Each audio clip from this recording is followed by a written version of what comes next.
All right, let's go now to Tennessee, and we'll talk with Anthony. Hi, Anthony. Hey, brother, how you doing? Good. How are you?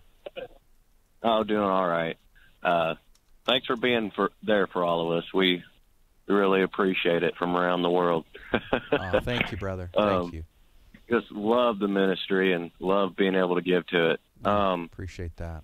I was wondering about let's see, James 1, verse 2, I think it says, consider it all joy, when you face trials of many kinds. And I've suffered some pretty stout lower back pain and battling Lyme disease. And it's like, I guess I find joy in knowing that my Heavenly Father's not doing it, thanks to your ministry. But I am not, I'm not like thankful and joyous about the pain. Right. I don't know. Maybe you could clarify what that would look like a little better for me. And then you have some people saying, well, this is God's allowing this so that, because you're going to go through worse stuff. And it's like, okay, well, that's encouraging. Thank you. Yeah. Yeah, I hear you. Yeah. Okay, well, let me talk about that, Anthony. First, appreciate your call tonight and your question, and thank you for supporting the ministry. That really means a lot to me. I appreciate you.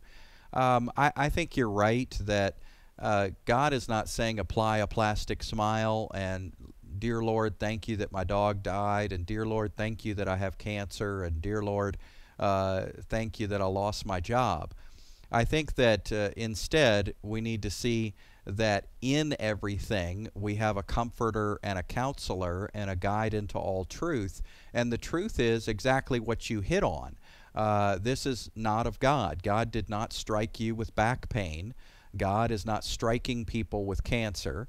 God is not killing spouses or getting people fired.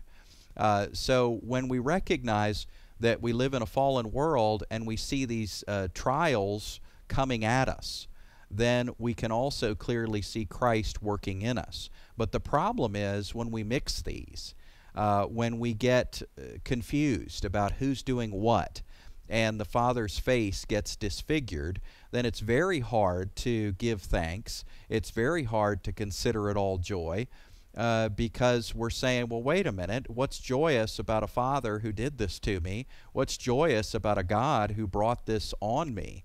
And so I think that we always have to go back to, He's on our team, He's in our corner, He did not cause all things, but He causes all things to work together for good for those who love Him. So He's not the cause of sin, He's not the cause of death, He's not the cause of flawed DNA, He's not the cause of disease, He's not the cause of sickness and pain. But He does cause all things to work together for our good. How? Well, again, it goes back to the comforter and the counselor and us having a deeper dependency on the Lord. I mean, I guess we have to then say, well, did He hurl it at us? As you mentioned, you've heard out there, did He hurl it at us to teach us a lesson? And the answer is no, and we need to know that. We need to distinguish that. He didn't hurl it at us, but He's the helper, and He's going to help us through it. So I think as long as we separate the world coming at us and Christ working in us, we're going to have that healthy perspective that we need that can actually lead to some joy. Not plastic joy, not fake joy, but a genuine joy.